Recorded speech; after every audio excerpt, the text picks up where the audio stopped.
Say to yourself, I am more than my physical body. Because I am more than physical matter, I can perceive that which is greater than the physical world. I deeply desire to expand, to experience, to know, to understand, to control, to use such greater energies and energy systems as may be beneficial and constructive to me and to those who follow me. I deeply desire the help and cooperation, the assistance, the understanding of those individuals whose wisdom, development, and experience are equal to or greater than my own. I ask their guidance and protection from any influence or any source that might provide me with less than my stated desires. I do not know all the answers to the questions about reality. I do not claim to know the ultimate truth about fire. I seek that which has been made hidden as a part of a family of explorers of consciousness. I am the void one.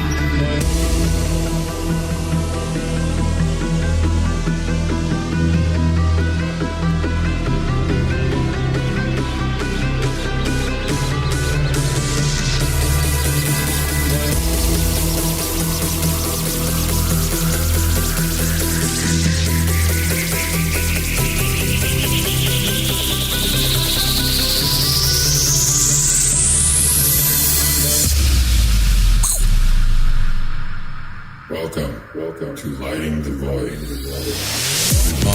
Broadcasting live from a shack on a hill in the Mossy Creek bottoms of Cane Creek, Arkansas. This is Lighting the Void live. It's Monday night, November the 4th, 2024. And we usually don't go live on Monday nights, but I'll tell you why. Because we may not be here at the end of the week. I don't know. I'm heading down to Texas Wednesday morning to visit the Domex. Taking an Amtrak. I'm going to hop on a train, visit the Domex, and thanks to the Domex, probably ride back in a silver Honda. We'll see. God bless Michael and Angela Domek. I don't think no one's blessed this show more than these two, other than like all of you. And I'll say Gareth. Check this out. Gareth sent me a book in the mail. Gareth sent me a book in the mail. And it's called The Odyssey of the Soul, Experiments on the Edge of Consciousness by Frank Labat. Forward by William Buhlman. Now, I haven't seen William Buhlman forward any books, so this is a pretty cool deal, right? I'm excited about reading this book. I know that Gareth said, he goes, I'm going to send you this book in the mail, man. You got to check it out. And I thought, cool, thanks, man. I appreciate it, but you don't have to. And DHL pulled up in my driveway and handed it to me. Not too long after he said that. Optimizing the environment for the out-of-body experience. Did you know you need to do that? This is something I get a little lazy and I don't do. I'll be honest with you. Sometimes I'll put on headphones and I'll go lay down in my bed, which is the worst place to try to get out of body because that's where I sleep. And then I'll, try to, have an out-of-body experience. Nothing sacred, no candles lit, no special music. And it, every time it kind of screws me. So let's see what Labat, am I saying that right? Is there a French way to say this? Labat? Thanks, Gareth. I love you, brother. Thanks for the book. It's called The Odyssey of the Soul. I can't get over it, man. Like, here's a guy that's laid up in bed waiting on people waiting on him, suffering, and he's sending stuff to me in the mail. Like, well, what am I going to say to that? Other than I love you, bro, so much. I wish, every night when I say I'm going to get out of body, I say this. I want to go see Gareth. I want to go see Gareth. I just want to go hang out with him. What's up? Oh, I need to say hey to everybody, like out loud. I always do that. What's up, Susie, Dutchie, Michael, Domek? Speaking of the Domeks. Jen, what's up, Jen? We'll see. Sir Wolf, Grant gets out. Live on Monday Madness, he says. What's up, Ava, Anna, Lucas, hey, Gypsy Jenny. What's up, Gypsy Jenny? Is that how you doing that? Jesse, what's up? And then Dutchie, I said Dutchie, right? Okay. There's no lurkers on the station because the Fringe FM made the Joseph Carrera. What's up, brother? Ain't seen you in a minute. By the way, this show can be interrupted at any point in time. All you have to do is call the phone number 501-777-5631, and I will call you back if I miss your call. That's a fact. So expect that. If I miss your call, I'll call you back more than likely. You should expect that to happen. But anyways, optimizing the environment for the out-of-body experience. Just a short little seg here. So Frank goes on to say, preparing the space where you practice will take place, where you practice and where it will take place is crucial. You should have an area dedicated to your out-of-body experiences. They say the same thing about magic and magicians, right? You should have a dedicated space for that. That's a fact, Jack. Such as a sofa in your office or an extra bed in a room. Having an area dedicated to astral projection is already conditioning your subconscious to the significance of your quest. Do you guys agree with that? I totally agree with that. Sherry Ann from Oklahoma. What's up, Sherry Ann?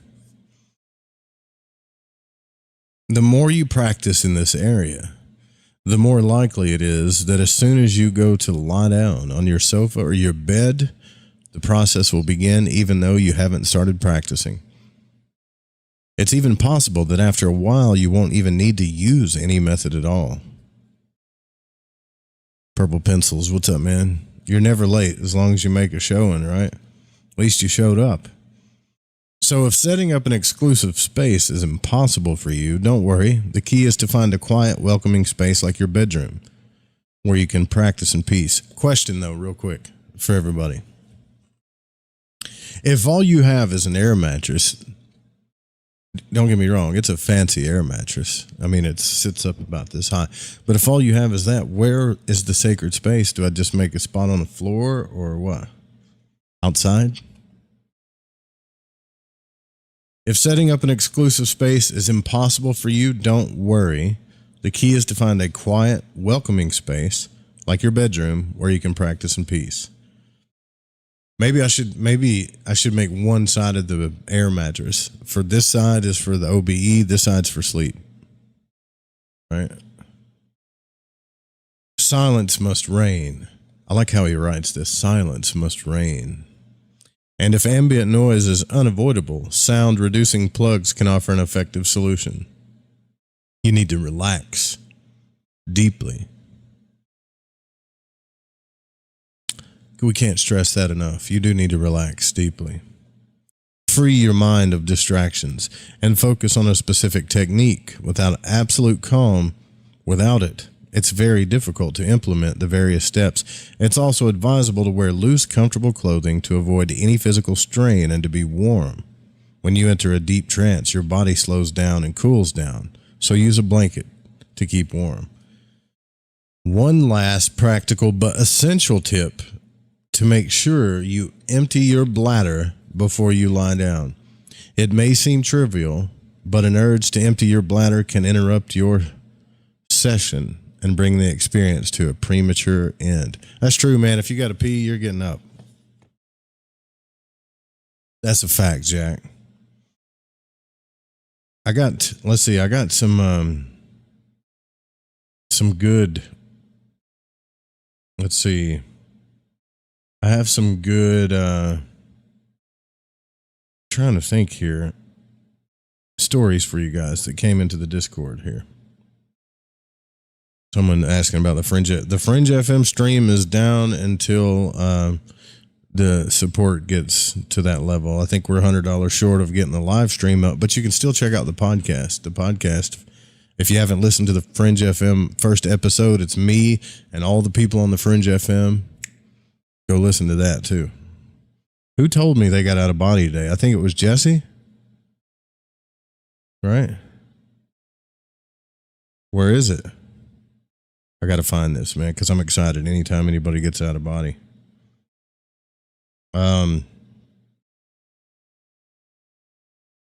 Anyways, yeah, Jessie said she got out of body. I'm excited, man. I'm glad. Someone else.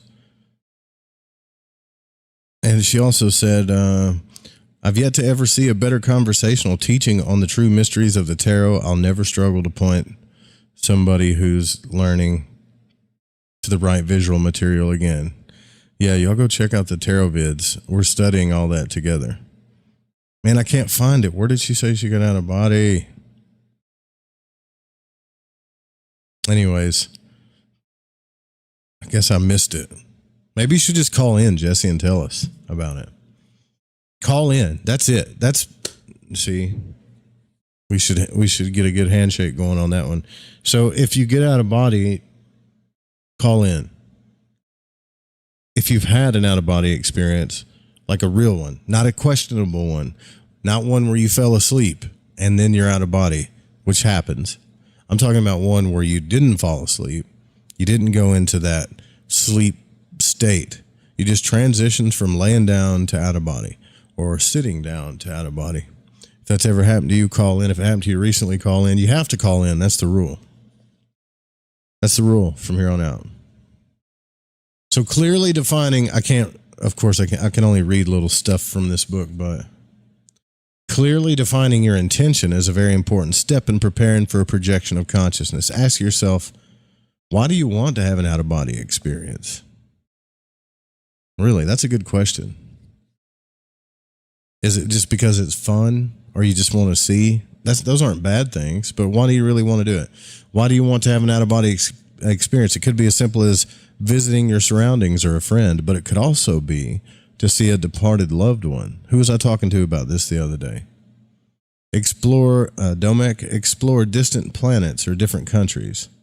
Investigate the existence of other life forms. Venture into the heart of the earth or fly over Mount Everest. All right, I'm going to stop reading right there because I get jealous. I haven't left the yard, the neighborhood. All these people are going to like Egypt and stuff. They go to Egypt and other planets into the 12th and 85th dimension. And I haven't left the neighborhood. I get to go around when I get out of body and I play around in my yard. You know, that's all I can do. 320 area code. What's up, man? Yeah, Joe, it's Dutchy. D. What's up, man? I wanted to say a few comments about having a separate meditative space or magic space. All right. Go for it. Okay. Yeah, because... All right, I'll move away from my speaker so there's no backlash. Well, let me see what I got here. What do I have on the microphone? I think you're good. You should be good. Okay, I just want to say that's a very important thing because I've had it several times when I didn't have another space to meditate or practice stuff. And sometimes sleep gets, for me, I would go into that hypnagogic state, but I'd be like, halfway in between meditation and sleep. And so it gets really confusing. Because you can slip into a dream sometimes. Yeah, right there. Yeah. Is that what you mean? Yeah. Well, it's like a frustrating lucid dream where you're stuck halfway in a dream and you're still awake, but you don't have control. I've been there before. So, yeah. Yep. And Like, if so you that's ever- why it's really good to have a. Oh, go ahead. Have you ever tried to wake yourself up in a dream? Like in Hypnagogic, Yeah. where you're slipping down into the dream and it's like pulling you down, and you try to wake yourself up and you can feel your eyes straining, like in the back of your head, just trying to wake up. You ever done that? Yeah. Yep. It's trippy. But most of the time what happens to me is in a dream and I'm go blind because, my eyes are closed, but I'm awake. So I can't see anything. And I'm in the dream and I'm like, the hell is going on? I know everything that's going on and I know I'm in a dream, but you see where I'm going? Yeah. It's like, and this is when I had, like I said, when I only had one space. And I should have known better because I took Tai Chi for years. And Tai Chi is the best to do outside because you're connected with the earth.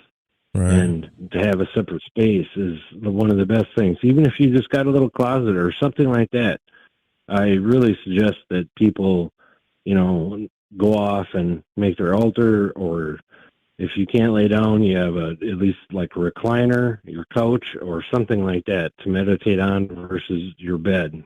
Because also you're more likely to fall asleep if you're laying down in your bed all the time to try to meditate or get out of body or anything. So what would you do if you were me and all you had was like a really fancy air mattress? That's it. Well, then I would, like I said, if you got a recliner or a chair or, No. something that you're comfortable in at least. Negative. No? Just the air mattress. Okay. Well, then I would try to separate it out by a time. Okay. So, good advice. it's almost, almost like you go to bed at the same time every day or you wake up at the same time every day. So then you meditate at the same time every day. Gotcha. Because, all these, all that stuff gets imprinted on you that, this is my time to do this, my time to do that.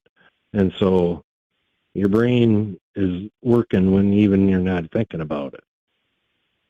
So I just want to call in and say that because I think that's a really important thing for everybody to, to hear, I guess. I don't know, I guess my point of view. Didn't you have like a bunch of weird stuff that you said that happened to you, but you didn't get to talk about to me? Or was that somebody else? No, we talked about the stuff, and then I can't remember her name, or Sudi was saying that some of it got cut out about the gin and stuff like that. But yeah. No, yeah. Well, but, man, so so let's go back to that just in case it's been cut out. Like, okay. You said that you were dating a girl that thought she was a witch at the time, and what happened after that? Something messed with your dreams? Well, no, what happened was I had got out of meditation and everything for years, and then I was meditating, and that's when I heard that woman's voice in my ear saying my name, and it freaked me the hell out. And that's also when they said the word jinn, and of course, I said this the other night. Everybody knows what a genie is from I Dream of Genie and all this other crap, but I never heard of what. I didn't know what that was at the time. This was a very long time ago. Okay. And so I had to go look it up in a book, or I don't know if I looked in a dictionary or what the hell I did. What is that? And I was like, why am I, what was this deal? And this kind of freaked me out as well. And then there was the chick she said she was a witch, and then you asked me, do you think she did something to me and blah, blah, blah. No. Or do you think that it was just weird? Yeah. Does a part of you think that she might have done something to you? Yeah. Well, yeah, just me, I didn't think she did anything, but it was just me, your brain kind of puts A and B together, whether it's true or not. Yeah. So it's, no, I don't think she did. Like I said, when I called in the other time, no, she was like, it's cool to be a witch, to put it that way. And it wasn't, like she really was anything. Right. because I couldn't. A woke witch? I had been in this. Yeah, I had been in this area for a long time, and so I have Monroe tapes that are from the 80s or early Nice. 80s. The first Hermetics book I bought was in like 88 or something. And so, and that's not Golden Dawn or anything. That's Bardon. Oh, France And so- Bardon. Yeah, those are good. Yeah, initiation Yeah, and those are- hermetics and all that. Like, Yep, that's my book. I call it my little purple book. I bought a real good copy of his first edition. He's got three books out, and well, he's long past, but he had 3 books out, and I bought a real good copy of the one, and since then I bought several other editions as part of my library. But yeah. So that guy knew his stuff, it's man. always my little purple book. Yeah, France Bardon knew his stuff for sure. So, you haven't heard the name. No one, that voice hasn't talked to you since then, Ro, right? No. But I've had other things talk to me and stuff when I'm meditating, and not when I get out of body, but when I'm meditating, I hear other voices, and I can tell the difference. It's not that in between stage, or this is the difference between why I say that you should meditate in a different place than you sleep, because the muddleness, the confusion, it's not that either. It's when I'm strictly meditating. Yeah, I've heard other voices and people talking to me and stuff like that, but that was the time that, and I really don't understand what that was. And it might have been that I was connecting to something, but then I let the fear slip in and woke up, and you see, what happens normally with people. When you let all the weird stuff that's happened to me has either been in that OBE state. I mean, dreams can get weird for sure, but all the weird stuff that's happened to me has been in the OBE state, or especially the hypnagogic state. Yeah. Like, Yeah. I've heard voices, I've heard knocks, I've heard weird stuff. And that, when you talk about being blind, I actually got out of body one time and was blind, right? A couple of times. Yep. Yep. I was listening to your broadcast when you were talking about that. Yep. Yeah. Same things happened to me, but that happens to me when like I said, when I don't have a separate space, because then I think it's my brain or my subconscious or something. It muddles the two together. If I can't fall asleep right away, I start, thinking about, I start trying to visualize things, like I said, I have a problem with that. And then when I fall asleep, it sort of becomes, I have a lucid dream, yet it's kind of like a halfway lucid dream. I realize everything that's happening. I'm awake, intellectually, but at the same time, I'm handicapped or whatever you want to say. So I'm blind or some other thing. Dude, it's very weird. I'm glad you said it, because when I explained it, when I said, hey, I got out of body and I couldn't see a damn thing, but I could feel around my desk. Mm-hmm. Like I put my hands on my desk and I was feeling stuff and, things like that. I thought that I sounded crazy, but I know that I did it, No. Yep. And, I kind of equate it to being like half in, half out. That's how I always thought about it. Like I was half having a lucid dream, because I knew what was happening in the dream, yet I couldn't see anything because I was half asleep, or what do you want to say? And so it's the same deal like for you. You're half in, half out, sort of, but only in your mind. Not physically, but in your mind you are. You think so? It's like, yep, I do. And that's why, I really suggest for all the listeners and everybody, I know it's hard and you can't, it's hard, but you got to do what you got to do. You got to do the best you can do, Yeah. If you want to have an out of body experience, you'll do whatever you can do to make it happen, Well, I just mean about having a separate space. Yeah. You got to make it work for you. Like we just talked, if you don't have a separate space, then have a separate time. If you can't have a separate time, do something or other. Anyway, I just wanted to say that. I don't want to take over the deal or too much time or anything like that, but it's cool, brother. I kind of want to stress that point. I love hearing from you. Call in at any time, man. Anytime. All right. Thanks. I really enjoy your show again, man. You too, bro. All right. Thanks for calling. All right, have a good one. Yep. Dutchy D, everybody. There he goes. See, I like when I hear stories like this because it makes me feel like I'm not crazy. Like I'm not, when I talk about not being able to see and stuff like that, it's there's been times when I've been like on other podcasts where I felt like, man, I know I sound completely nuts, talking about this, but whatever. It is what it is. I'm telling you the truth. So 812 area code, you're on the air. Who are we speaking with? This is Hypatia. Hypatia? Are you? That's right. Like Hypatia, the philosopher? Yeah, it's in her spirit for sure. Hell yeah. I love that movie. Yeah. And I love that. Well, it's not just a movie, but I like the movie. What's the hell's the name of that movie? I'll think of it in a minute. But it's one of my favorite movies where Hypatia is in it. And that really happened. What's up? Anyways, I don't want to deter you. What's up?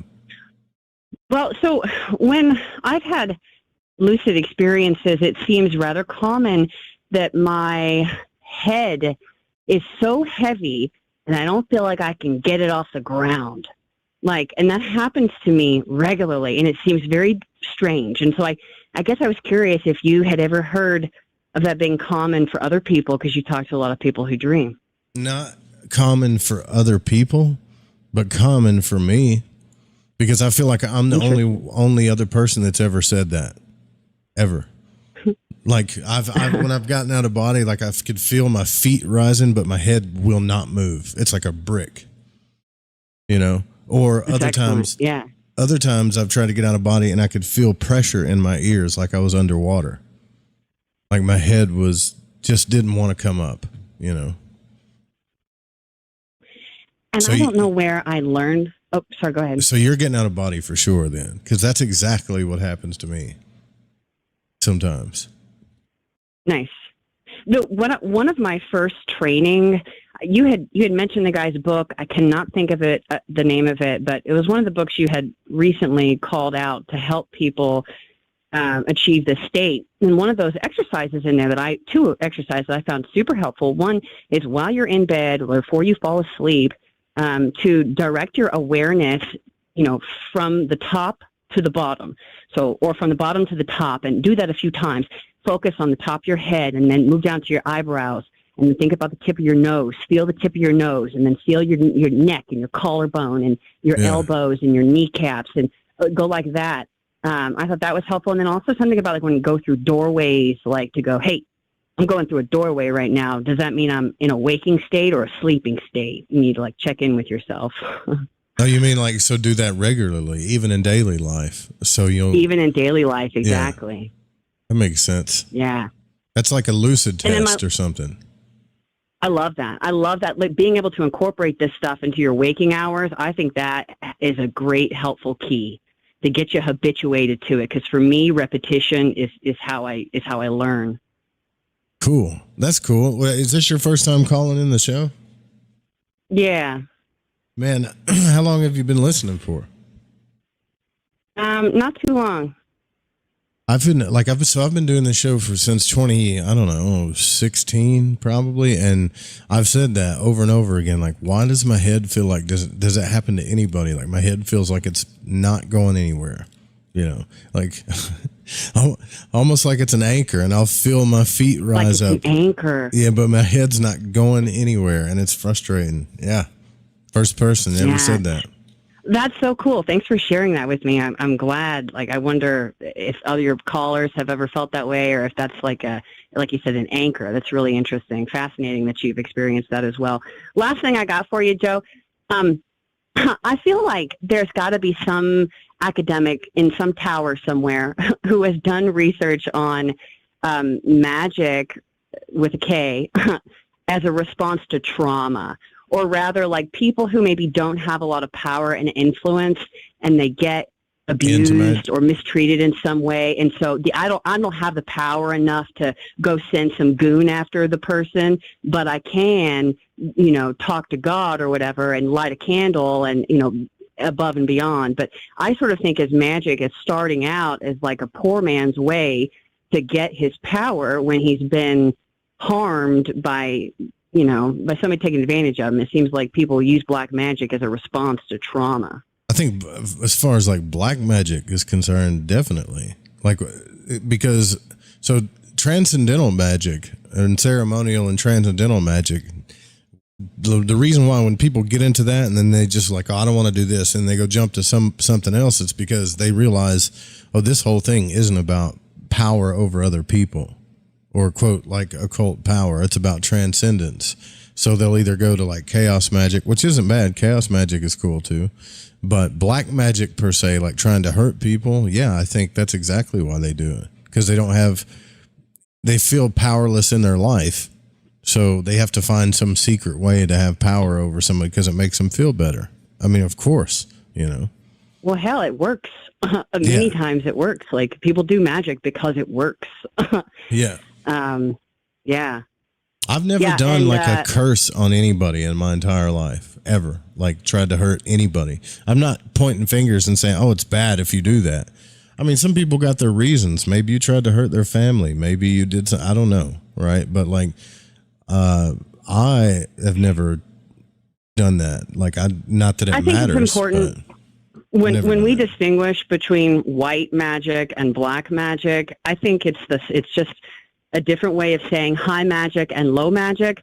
And from my understanding, high magic is like, for instance, churchy magic. You got pretty white robes, you got nice candles, and low magic or black magic is that dirty stuff that happens out in the woods that, the people who live on the wrong side of the tracks like to do. That's a huge generalization, but yeah, I mean, let me leave you with this.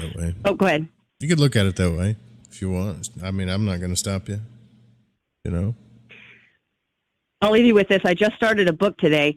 It's called Freedom is a Two-Edged Sword by John Whiteside Parsons.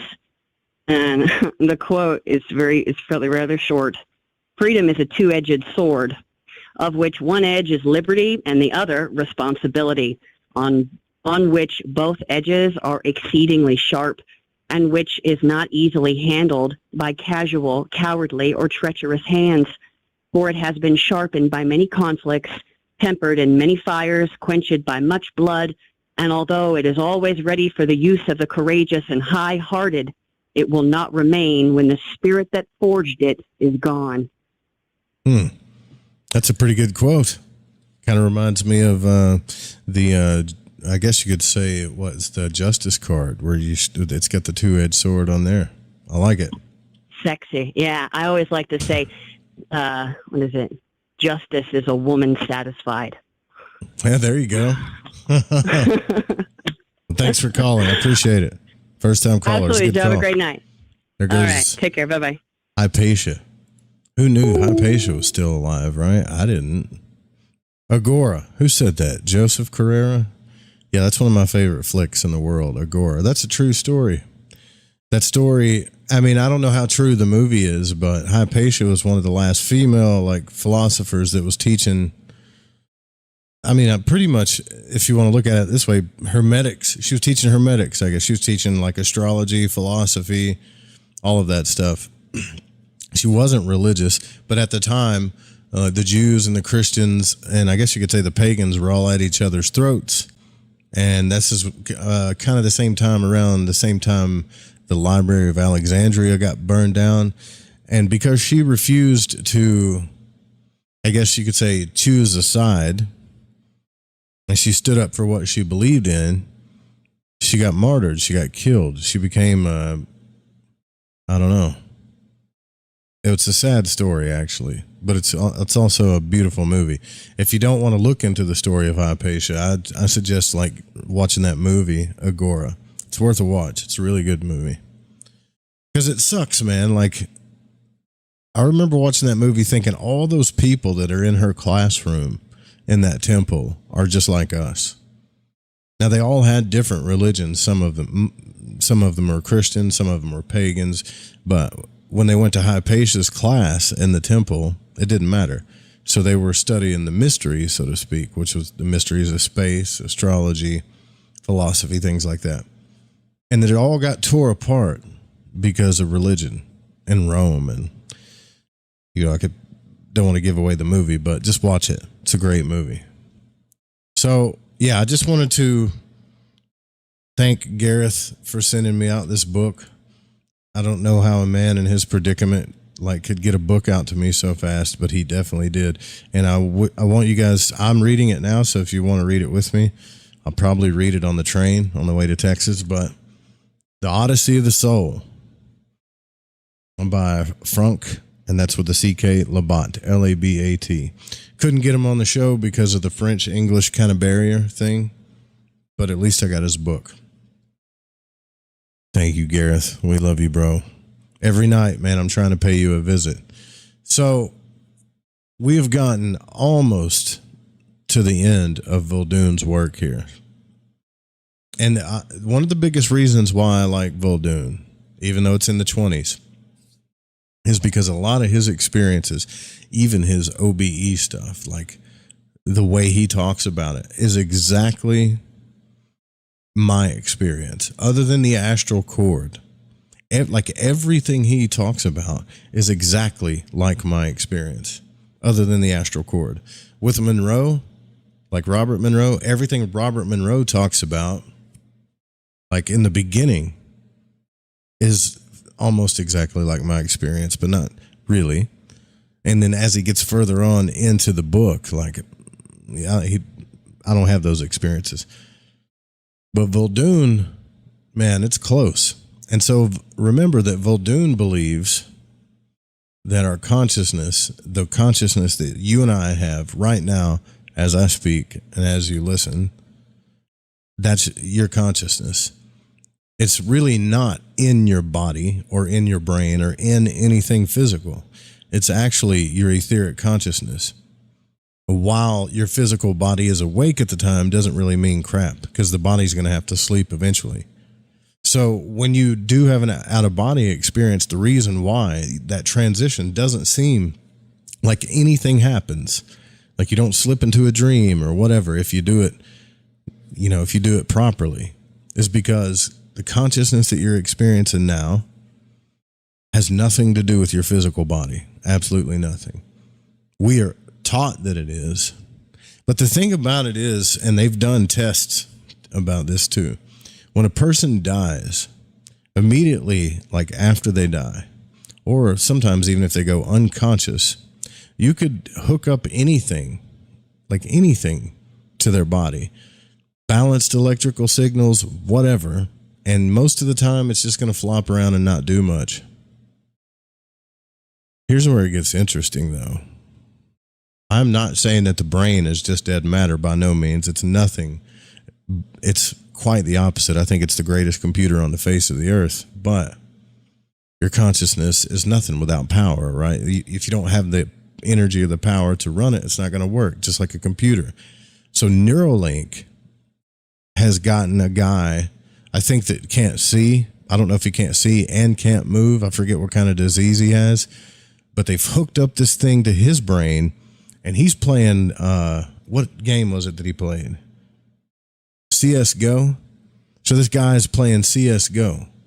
I don't know if you guys are into video games or not, but CSGO isn't necessarily easy. It's one of the only computer games that you pretty much have to use a mouse and keyboard, and you've got to use both to play the game.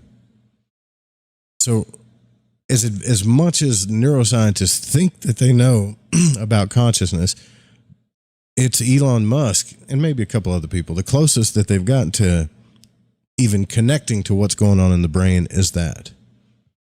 I don't know about you, but well, if you were in, let's say you couldn't see, you couldn't move. I mean, you couldn't do anything. Let's just say like you had a disease that allowed you not, you couldn't see, move, do nothing. Like you were aware and that's it. And someone came along and said, hey, I got this thing called Neuralink. And while you're alive, I can hook this up to your mind And it's going to allow you to do certain things. You'll be able to see things, but you'll see them through the video game. Would you do it? I mean, what's it going to hurt? Like, if I was in that position, I'd be like, why not? Let's see what happens.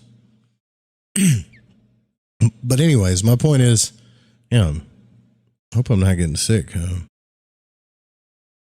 My point is that Muldoon states time and time and again in his text that consciousness has nothing to do with the brain, and it has nothing to do with our dreams. So he even states that the dream consciousness is not the real consciousness.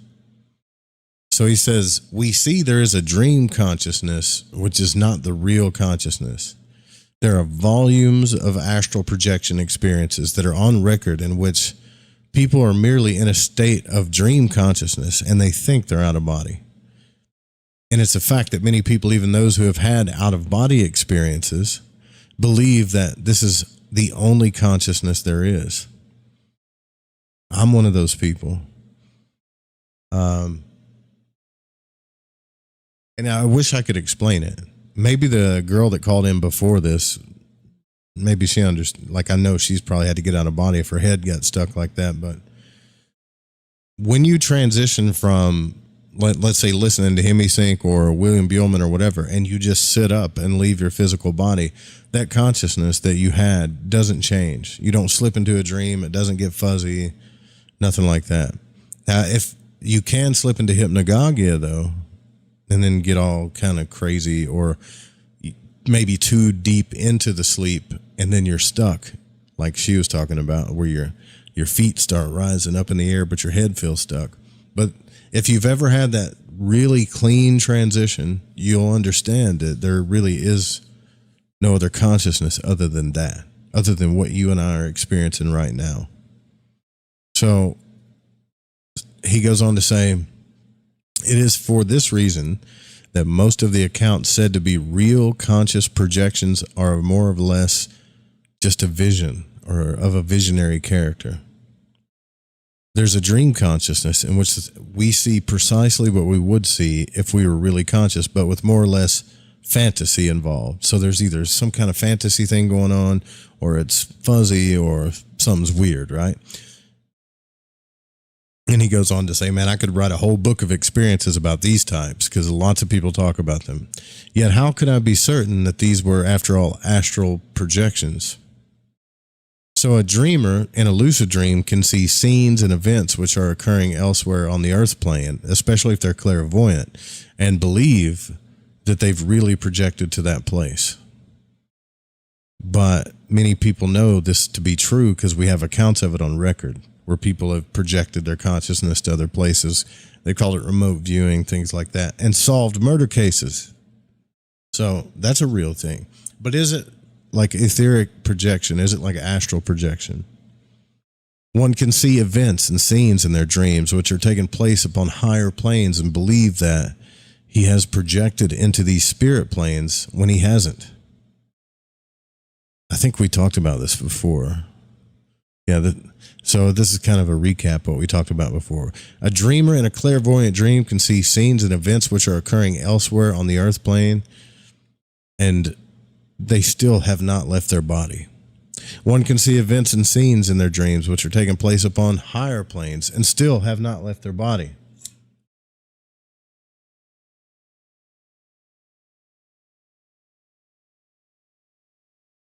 They believe that they've left their body. They even believe that they went to spirit places, but they haven't. So this, in fact, is the way in which much information concerning spirit life has been obtained by individuals who assert that they have been into higher spirit realms. Now, before I go on from that, think about what he's saying right there. What he's saying is that people have had spirit visions and they believe that they're out of body when their consciousness is just seeing things clairvoyantly. Now, look, if you think about all of our religious texts, every single text that we have, every one of them, it goes all the way back to cuneiform, has been well, let's just say every religion, every philosophy that has anything to do with gods, archetypes, angels, whatever, has been some type of vision that a man or a woman has put on paper. Doesn't mean it didn't happen, and it doesn't mean what they saw isn't real. But the fact remains is that what Voldoon is talking about right now, whether he's aware of it or not, is the basis of all religion in the world.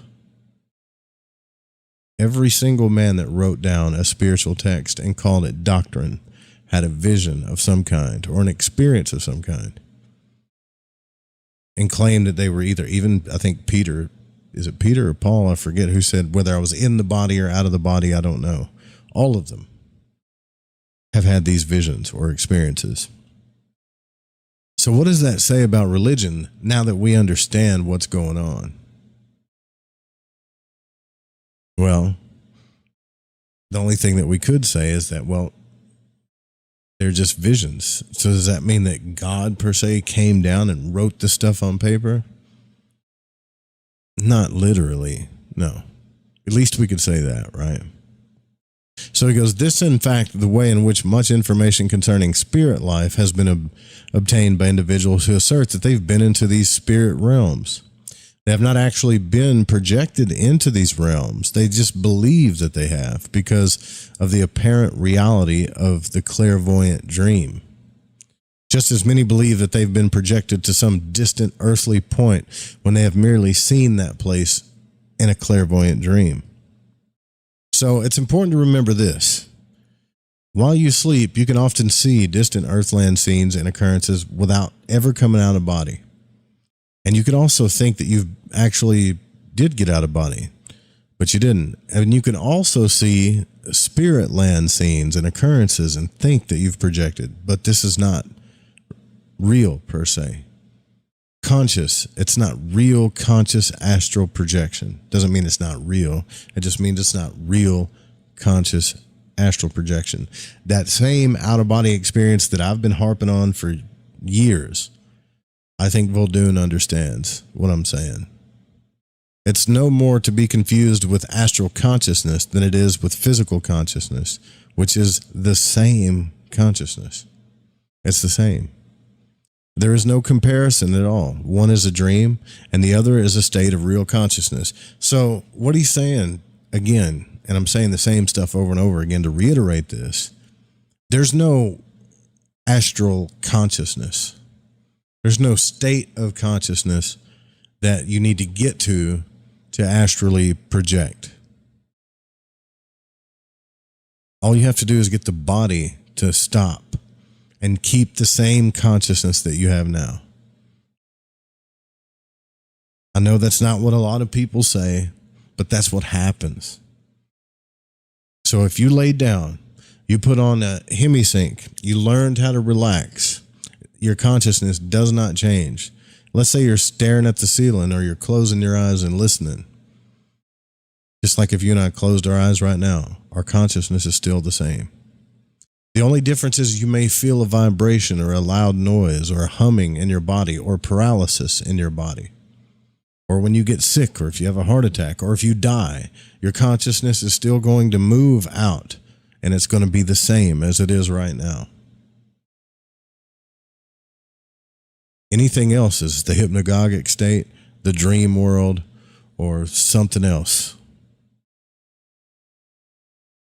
So when I talk about the OBE state, and I think this is why Robert Monroe called it out of body instead of astral projection, because in the beginning of his book, he said, I'm going to call this OOBE, because when I talk about astral projection, it gets a connection to things like the occult, remote viewing, dreams, lucid dreams, people that believe they're having out-of-body experiences.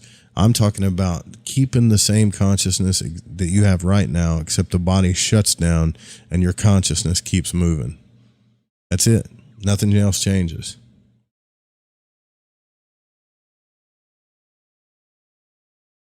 So there is no comparison, Voldoon says, at all. One's a dream and the other's a state of real awareness and consciousness.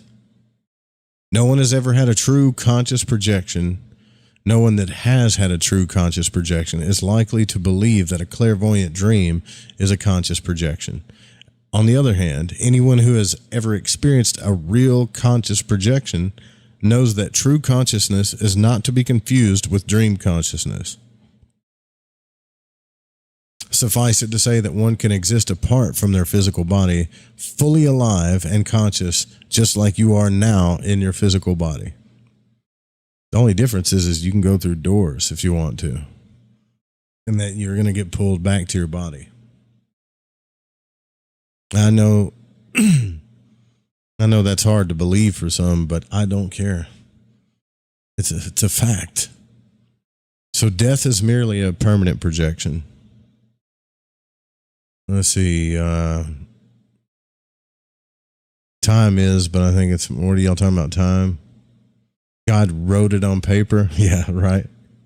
Like, because people go around and say, oh, it's the word of God. And then you talk to another religion. No, this is the word of God. And then you talk to some older Eastern religion. No, this is the sacred text of the whatever. And all these texts are just dudes, mostly dudes, some women, channeling stuff, having a vision, possibly getting out of body, and then writing it on paper. That's what we're all killing each other over. So anybody that's explored their consciousness, for real, and's had real experiences, knows how shifty that is. Pretty shifty.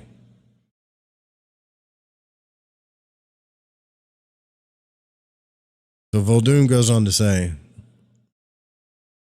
death is merely a permanent projection.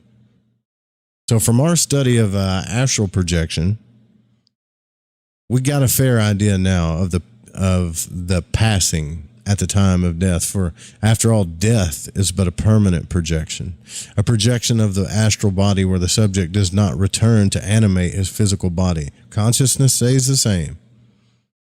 You just can't return to your physical body to activate it. So most deaths are without a doubt unconscious, most of them. And Dr. Bailey has stated that, quote, all his observations of deathbeds inclined him to believe that nature intended that we should go out of the world as unconscious as we came into it. So maybe they're right, but they're saying that the idea of when we slip into this unconscious state when we die, it's almost like they're saying nature wanted us to do that. Didn't really want us to have an astral projection or pop out of body. It's interesting to know that there are persons who claim to have been conscious of their own birth. God, I wish I could remember that more than anything. Even I know it's probably dramatic and traumatic and scary and painful and crazy, but why don't most of us remember that? The present writer is one of them. Warrington Dawson had an article in Health and Life magazine recently on the subject. He says this, in all my experiences, I have not seen one instance in 50 to the contrary. There are, however, exceptional cases in which consciousness seems to be retained all the way to the very last breath. Sir Benjamin Brodie and others have recorded such cases. Professor Hyslop had a valuable article on the consciousness of dying in the Journal of the SPR in 1898. He makes it a point that in view of this undoubted fact that the patient seems to be conscious of his own passing, and inasmuch as it would be impossible theoretically for consciousness ever to be conscious of its own extinction, the appearance is that consciousness is being merely withdrawn and not extinguished. So look, doctors were talking about this stuff back in the 1800s. Isn't that trippy? We think like, oh, advanced medicine shows us that NDEs are real. No, man, they've been experiencing people that have kept their consciousness all the way up to death or after death, or NDEs way back, 1800s and so on. Doctors wrote all about it. So Voldoon goes on to say that you may consider yourself lucky indeed if death takes place while you sleep. Most people want to pass in their sleep. Most people don't want to die a violent death. Because a violent death is a great shock to the consciousness and implants a stress signal of the shock in the subconscious mind, and in many cases the victim remains in a condition of semi-insanity when he gets out of body. He stays in the Earth's atmosphere, as we have seen in several cases quoted in this book. The stress of a violent death, which is put into the subconscious mind, not infrequently causes the victim to live over and over again his death in his astral body for some stupid, weird reason, obsessed with himself and sometimes obsessing about others. However, it's quite probable that permanent projection at death and temporary projection are very similar in nature, and that no two persons would have exactly the same experience when they pass. According to these doctors in Voldoon, some people would pass out of the body consciously. Others would be in a partially conscious condition, while the majority undoubtedly would leave their bodies while quite unconscious, and some spirits who have returned seem to have had a more or less clear consciousness of passing. So in this connection, allow me to quote a few paragraphs from a reported case in which a soldier, his name is Private Dowding, describes his own death through the mediumship of Mr. Tudor Pole. And he goes on to say this: "As you see, I hasten over these important events, important to me once, but now of no real consequence. How we overestimate the significance of things earthly. I was afraid of being killed and was sure it would mean extinction. So he thought, man, I'm scared to die because if I die, every part of me is going to be extinct. There are many who still believe that. It's because extinction has not come to me that I want to speak to you." He goes on to say this, still quoting: "Physical death is nothing. There's really no cause for fear. Some of my pals grieved for me. When I went west, they thought I was dead for good. This is what happened.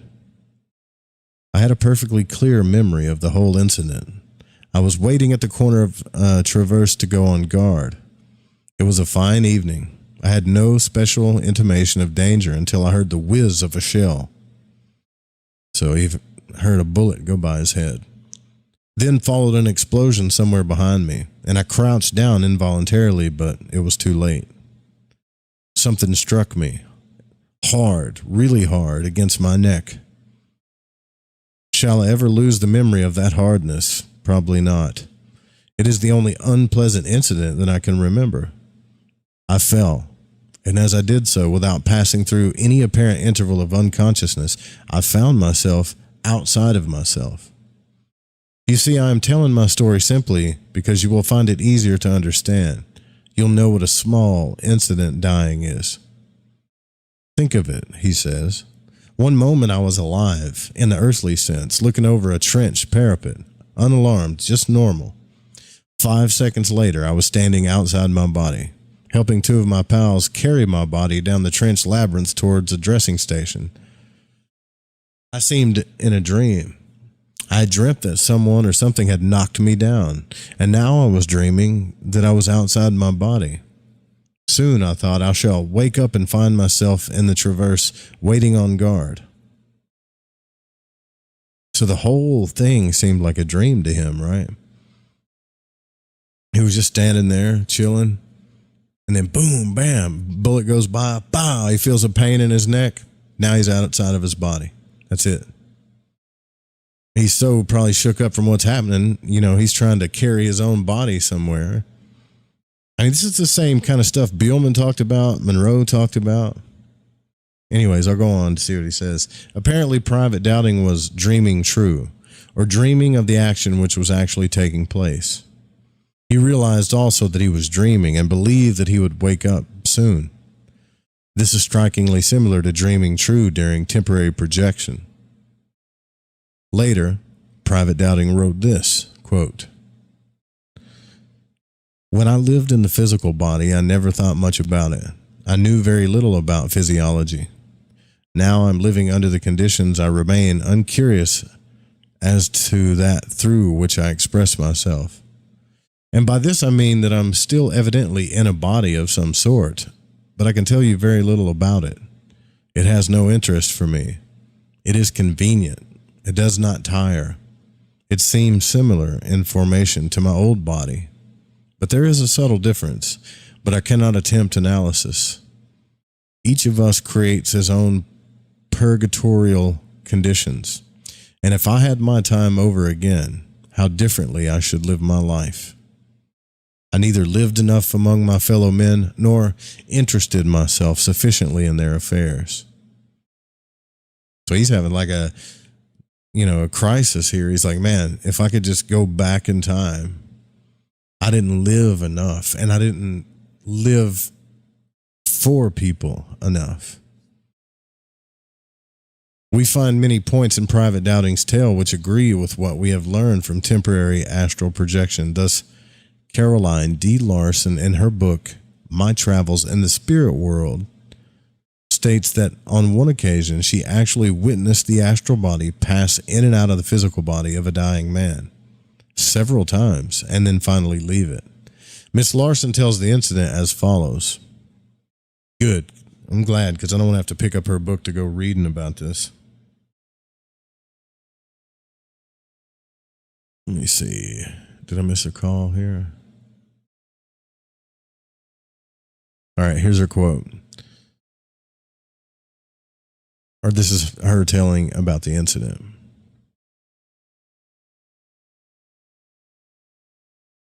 Mr. G was well known to both my husband and myself, although it could not be said that we were on friendly terms with him, but he was a man who indulged liberally in liquor, a failing which mastered him time and time again. Through some special trouble not necessary to state here, he lost his head completely and started a career of drinking dope, to which he finally succumbed. Now, on the night he died, I happened to be out in my spirit body, passing his home. In other words, she's having an out-of-body experience. While I passed his home, I went in.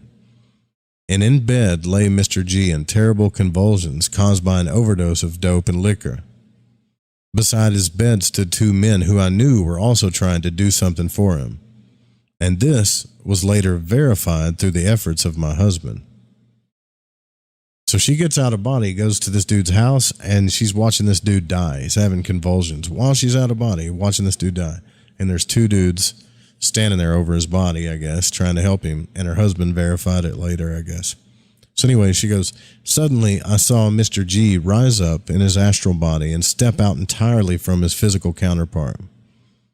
At once, he started an eager and thorough search all around the bed for a half-filled bottle of whiskey and a small bottle of narcotics, which he had hidden.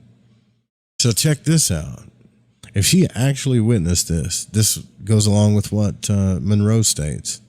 When this dude came out of body, the second he came out of body from his convulsions, when he died, his astral body immediately started digging for the liquor bottle. His habits and his addictions took over. Where's my liquor bottle? Where's my pills? Whatever the hell he's looking for, heroin, you know. He found them. And when he found them, he endeavored to lift them to his mouth. Failing in this, an expression of, I guess, anger spread over his face, and then he went up to his body, and swiftly he connected with it once more. In a short while, he again stepped out of his mortal body form, only to go through the same thing. He did this several times, and it was strange to observe that every time he left his body, it became still in death, and that as soon as he connected with it, it writhed in convulsions. Dude, that sounds like a freaking nightmare, doesn't it? Finally, he came out of his body for the last time, and just as he started to look for the bottles again, he suddenly caught a sight of me. Straightened up, he looked me in the eyes with an expression of stupefied surprise, and then turning away, he staggered out of the house completely confused in his mind and ignorant of the fact that he had left behind his physical form, which he was never to inhabit again. It was significant that each time that he stepped out of his body, his aura instantly covered him with a dress similar to that sack suit he always wore. But it was a brown color, denoting the lack of any spiritual development. Well, there's more stories like this that we can get into. I'm going to take just a quick break, even though we're not live on the station. To get the stream back up, if you can, please support the Fringe FM. Just go to, I think it's fringe.fm/donate, or you can donate anywhere in the description.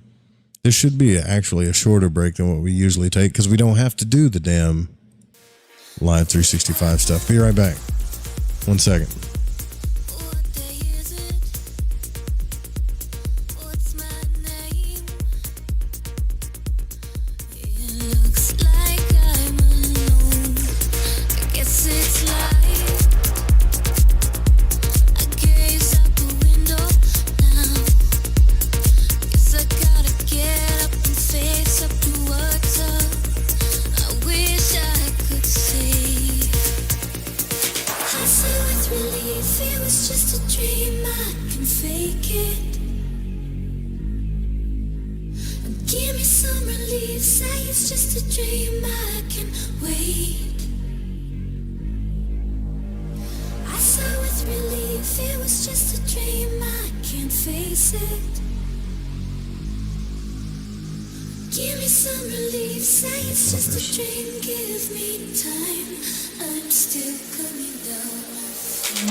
You are listening to Lighting the Void with Joe Roop. Have you ever wondered, what do the stars say for me? Or, will the next month or the next year be more favorable? How about, are our two signs compatible? Each month, at the new moon, you can ask these questions live with me, your astrologer psychic, Mary DeCina, along with host of Lighting the Void, Joe Roop. Join us at the new moon for Cosmic Conditions. We look forward to working with your energy. Every new moon at 7 p.m. Pacific, 10 p.m. Eastern, right here on Fringe FM. My name is Jake. I'm from Billings, Montana, and I am a void walker. Hey, Joe Roop. Thanks for lighting the void. This is Janine in the bluegrass of Kentucky, and I am a void walker. What's up, guys? This is Damien from San Marcos, Texas, and I'm a void walker. I listen to the show to keep myself aligned with the world. Hi, this is Laura, aka Laura Lavender. I'm from Las Vegas, and I listen to Lighting the Void because it helps me understand some of the strangest experiences I've had. So thanks for all that you do and for always being there for us, Joe. So, you love talk radio? Then you'll love TalkStreamLive.com. TalkStream Live is always on, 24/7, with the best streaming talk shows. Find your favorite talkers and discover some new ones. It's free, readily available online or on mobile with any smartphone or tablet. Finding your favorite talk shows all in one place has gotten a whole lot easier. Just go to TalkStreamLive.com. Be sure to download the free apps from Google Play or the iTunes App Store. Are you intrigued by paranormal talk radio? You'll love the new paranormal radio app from TalkStream Live. You'll find a great selection of talk shows covering UFOs, ghosts, strange phenomena, and much more. Download the paranormal radio app now and start listening to the very best in paranormal talk entertainment, including the network you're listening to right now, the paranormal radio app, free in Google Play and the iOS App Store.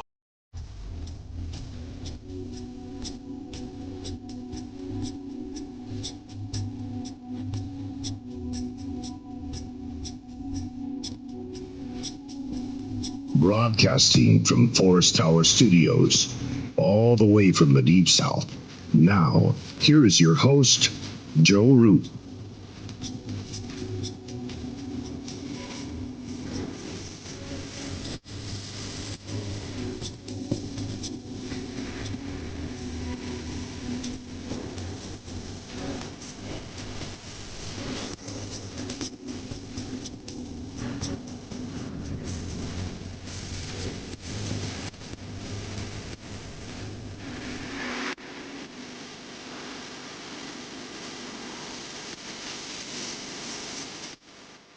All right, so where did we leave off here?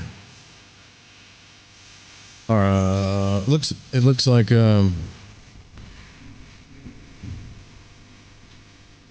It looks to me like Muldoon has given us some stories, which I think I like when he does this. The reason why I like when he does this is because it's one thing to theorize about what you're talking about, just in theory, right? It's another thing to tell other people's stories where they've told it like a first-hand account of what's happened to them, you know? So this is what Muldoon's doing.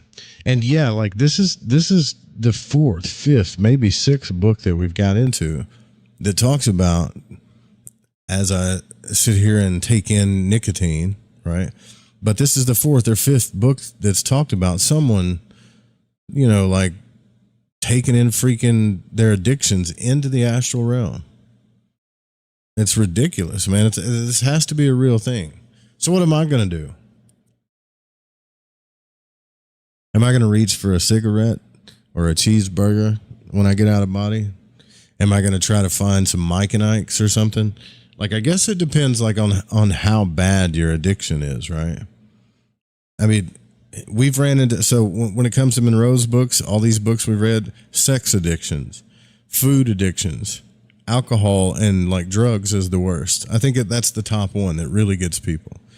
And I wonder about that too, because my mom died of like, I think she was going into withdrawals when she passed away. I know she died of like a heart attack, but I think I wonder sometimes, like, did she suffer? Did she get caught up in this thing that they're talking about? It's a freaking scary thing to think about. What's up, Wes? So Andrew Jackson Davis witnessed more than one death scene through his ability to see astrally. And this is another guy that's talked about it. And he stated that no two deaths were alike. None of them were the same.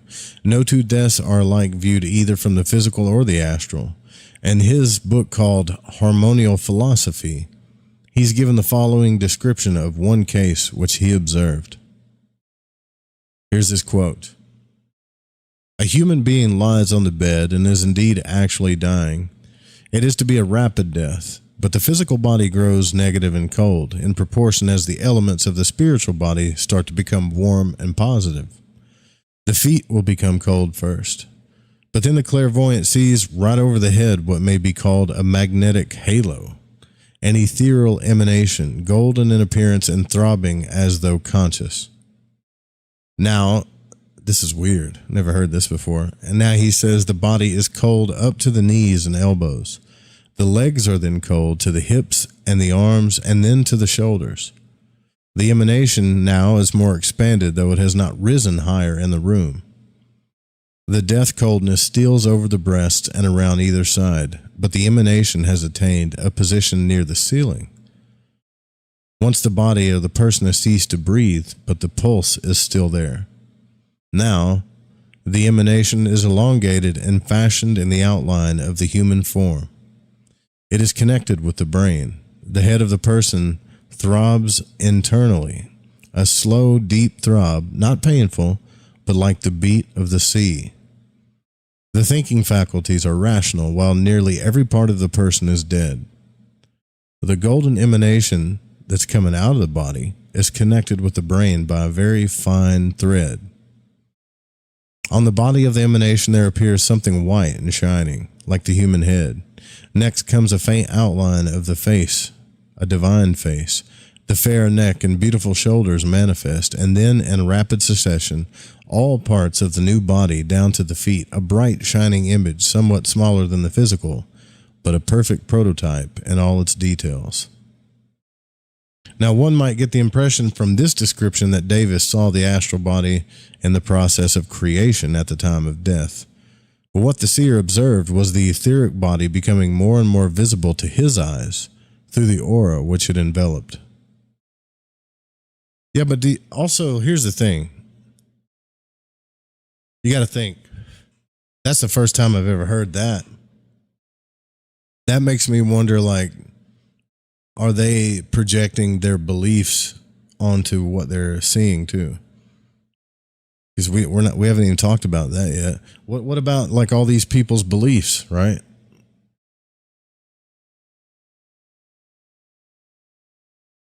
If I have a certain belief in a paradigm, then I'm probably everything that I'm going to witness, if I get to witness someone coming out of body, I might take those beliefs with me and see like this slow projection or something. Or maybe Voldoon's right. Maybe he just didn't see the projection until the aura was done. Who the hell knows? That's one of the weirdest ones I've ever heard, though. What's up, Donovan? What's up, Ryan? Let's see. And these guys, even Voldoon, like Voldoon's talking about a thread or an astral cord. I've never seen this damn thing, personally. I don't think Monroe did either, and I don't think William Buellman did. I could be wrong about that, though. So the fine life thread continues attached to the old brain. The next thing is the withdrawal of this electrical principle. When the thread snaps, the spiritual body is free. End quote. Death, however, is a question which holds but little place in the midst of the majority, and we have discussed it here only insofar as it relates to the projection of the astral body, but it never seems to occur to the average person that someday they're going to die. Well, of course it does. We all think about that. That's an assumption. If the thought of their own death does occur to them, we usually cast it out of our mind as something horrible and try not to think about it. Now, this is a curious paradox indeed, when we consider how strong is the instinct of self-preservation in all mortals. Few philosophers have devoted much serious attention to the question. Mr. Carrington seems to be the foremost writer upon the subject, having written several books about the nature of death. He wrote in his book, as Professor Fournier d'Albe, in his New Light on Immortality, and says this, quote, "The 20th century is too busy to occupy itself much with the problems presented by death and what happens after. The man of the world makes his will, ensures his life, and dismisses his own death with the scantiest forms of politeness. The churches, once chiefly interested in the ultimate fate of the soul after death, now devote their time and the bulk of their energies to moral instruction on social amelioration. Death is all but dead as an overshadowing doom and an all-absorbing subject of controversy. The spectacle of 2 billion human beings rushing to their doom with no definite knowledge." This is probably going to be a good quote. "The spectacle of 2 billion human beings rushing to their doom with no knowledge of what doom may be, and yet taking life as it comes, happily and merrily enough as a rule, seems strange and almost unaccountable. This spectacle somewhat resembles that inside a prison during the Reign of Terror, when prisoners pass their time in animated and ever happy converse, not knowing who would be called out next to be trundled to the scaffold." Here's another quote. "Every year, some 40 million human corpses are consigned to the earth. 1 million tons of human flesh and blood and bone are discarded as of no further service to humanity, to be gradually transformed into other substances, and perhaps other forms of life. Meanwhile, the human race, in its myriad forms, lives and thrives." Death is a topic on which philosophers have been astonishingly commonplace, says Professor Schiller of Oxford. Spinoza was right in maintaining that there is no subject concerning which the sage thinks less than about death, which, nevertheless, is a great pity. For the sage is surely wrong. There is no subject concerning which he, if he is an idealist that has the courage of his opinion, ought to think more and ought to have more interesting than to say. This is all like fancy ways of saying, if you're intelligent and you're aware, you should probably think about this. I think that's what Voldoon's getting at here.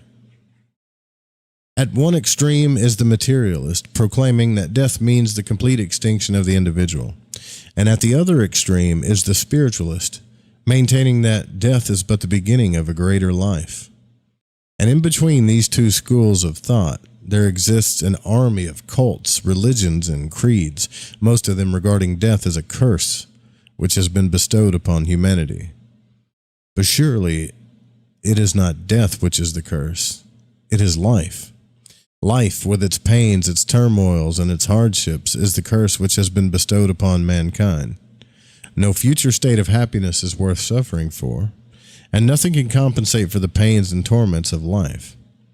One must be a stoic indeed to be able to live in joy on another plane, knowing at the same time that others are suffering on this plane. Such a person, in my estimation, does not deserve to be happy. It is possible that spirits lose that divine trait, or sympathy. Muldoon's getting down in it, right? Now he's getting super existential, isn't he?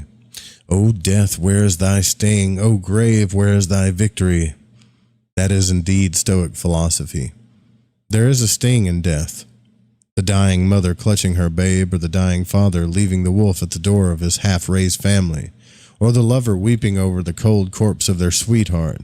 O death, there is thy sting. Where it says, O grave, where's thy victory? So Muldoon goes on to say, is this Muldoon saying this? For my part, I see life as a curse. I regret that life exists. No mortal mind can advance even the weakest argument in defense of life. I regret that the materialist is mistaken. I regret that death does not end at all. I wish that death would bring one long and dreamless sleep, but alas, my experiences have proved conclusively to me that "Dust thou art, and dust thou returneth" was not written of the soul. Damn, that's pretty dark. Is he saying that he's mad because he's alive and he has to experience suffering on the earth, or is he saying that he's mad? This is what I can't tell about Muldoon sometimes. Or is he saying that he's mad because he knows that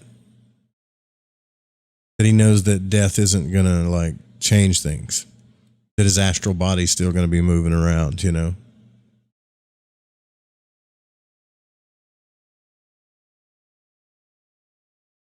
I feel this shit. Purple Pencil says, I feel this shit for sure. I think we all do. We'd be lying to ourselves if we didn't, right?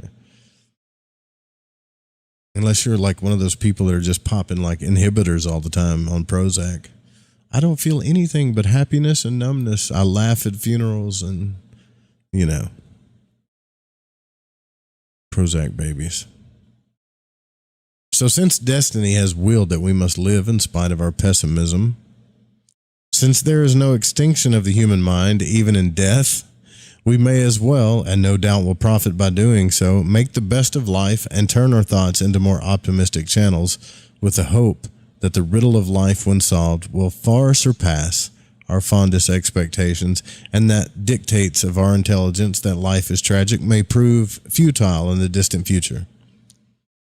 So let us again turn our attention to astral projection and, by the way of conclusion, touch upon a few more or less disconnected afterthoughts which have arisen in his mind and relate to the subject. So here's where I'm going to give Muldoon props. At least he's being honest with himself.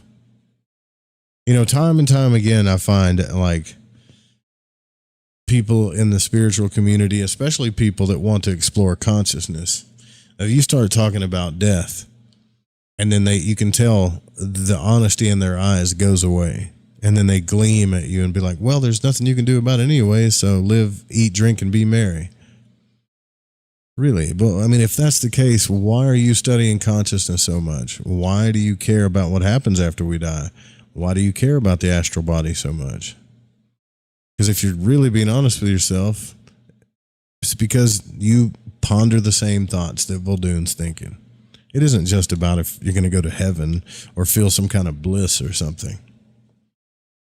We all want to know deep down what happens after we die. It's a fact. He must have been a serious fellow. He sounds like the kind of guy who relishes feeling melancholy. Yeah, he kind of sounds like that. Hopefully not too bad. Jesus, you ever been around those people that are addicted to sadness, It's kind of cool at first, but after a while, it's just like, damn, man.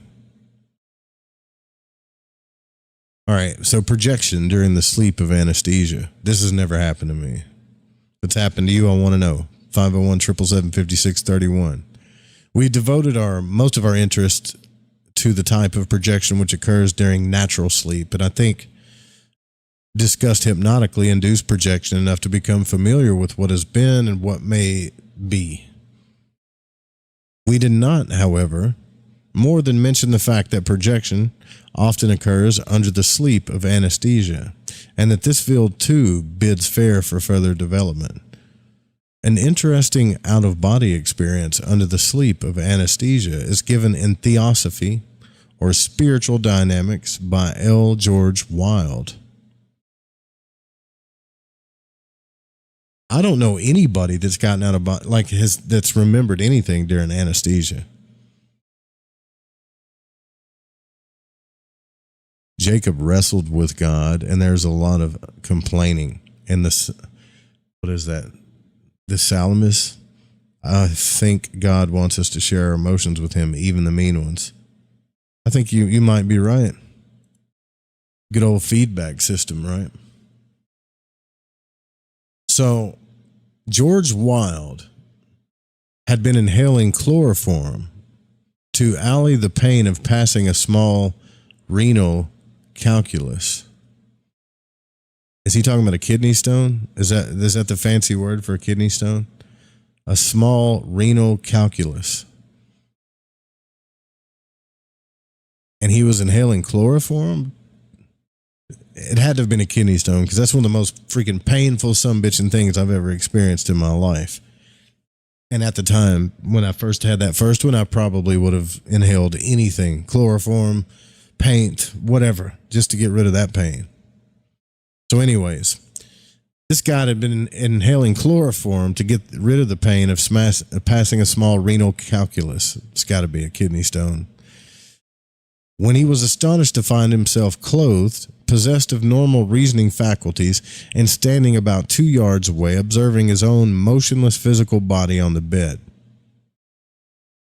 He was unable to understand the significance of the revelation while standing there, and later learned that others were able to corroborate his experience, which brought him to the conclusion that sensation is centered in the subtle body, and that the effect of an anesthetic is to drive that body out of its physical abode, thus rendering the latter incapable of feeling pain.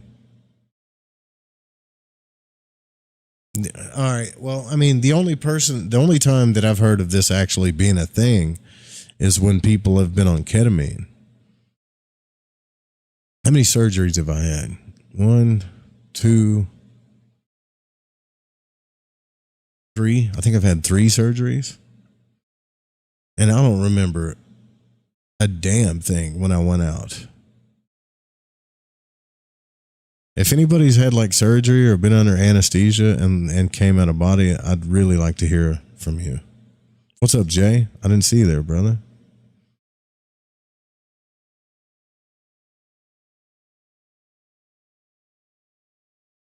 Dance the poison out daily.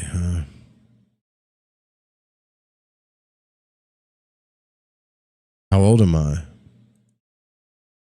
I am the age of the answer to the universe. I'm 42. So, man. Yeah, let me think. Yeah, man, there's no, like, I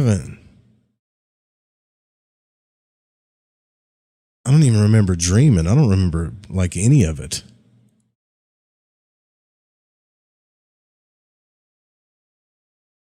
E. Ernest Hunt, who collected the testimony of a number of persons who had undergone out-of-body experiences while under the sleep of anesthesia, states that, quote, the tales they tell are essentially the same, and unless one is quite gratuitously to assume that they are all telling lies, and more wonderful still, the same lie, it is only reasonable to suppose that they tell the truth. Some of them have assured the writer that they have watched the operations upon their own bodies as if the tenant had left the house while it was being repaired, and they were looking downward at the physical body from above it, and they saw, heard, and remembered everything that transpired. J. Arthur Hill in Man is Spirit tells of a Miss Hinton who, at the age of 17, I guess they used chloroform a lot back then, she was put under chloroform in order that some of her teeth might be removed. Her return to consciousness was delayed, resulting in much alarm, but when she did wake, she said that she had been above her physical body, around which those present were gathered, and that she had tried without success to talk to them. Supposing herself dead, she had wondered why she was not being judged by God. Such experiences as these show conclusively that, in addition to experiments in astral projection during natural sleep, there's a wide field for medical experiments through the use of anesthetics. And that's all Voldoon's got to say about that.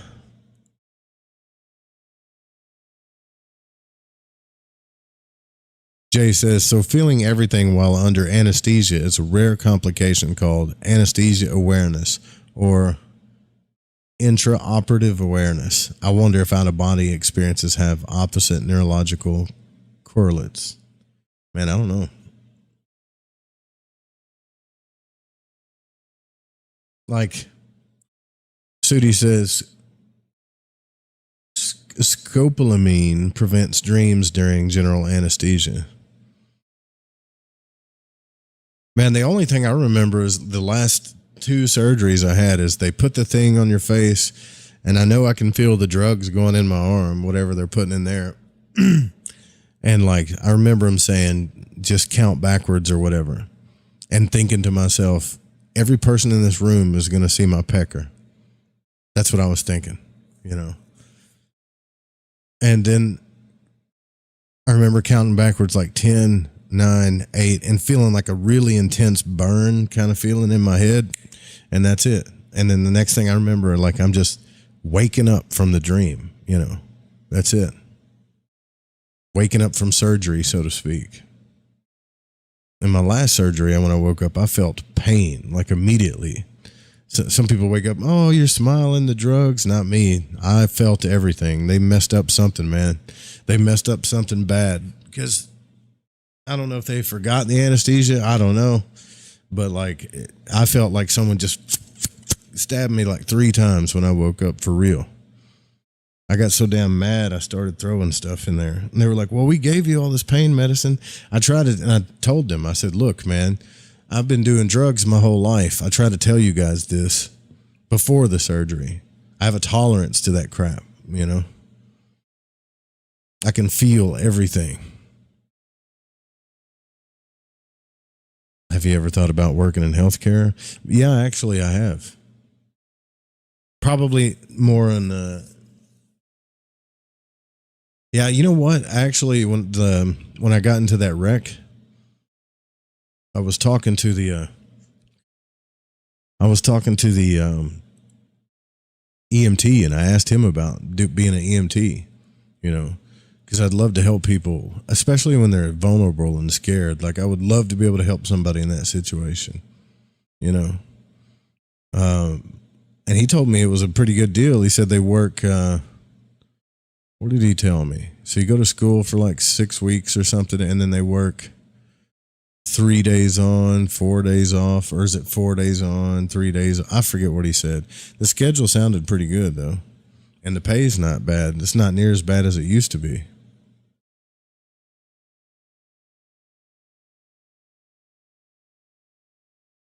A peculiar dream. So in Why We Survive, a fine little book by Mr. Hunt, whom I have just mentioned, a London friend of that author has related a peculiar dream, which incidentally is in many respects a very common out-of-body dream.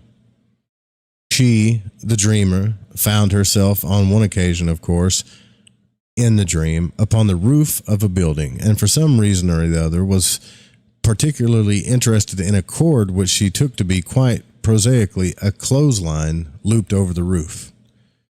Curiosity led her to follow up this line as it went over the edge of the roof into a bedroom window.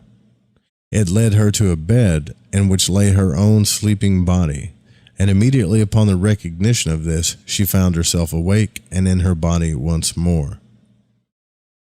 Wait a minute, what just happened?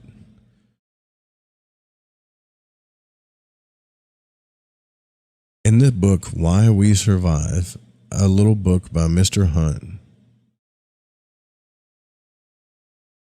this is a common out-of-body dream. She, the dreamer, found herself on one occasion, of course, in the dream, upon the roof of a building. Okay, so they're dreaming to astral here, maybe. And for some reason or the other was interested in a cord which she took to be a clothesline that looped over the roof, that led her to follow this line as it went over the edge of the roof and into a bedroom window. It led her to a bed in which lay her own body. And immediately upon the recognition of her body, she found herself awake in her own body. He says, well, I've had dreams similar to the foregoing many times, and coincidentally, as it may seem, I too had an inclination to follow what I thought to be a clothesline, which always led to my physical body.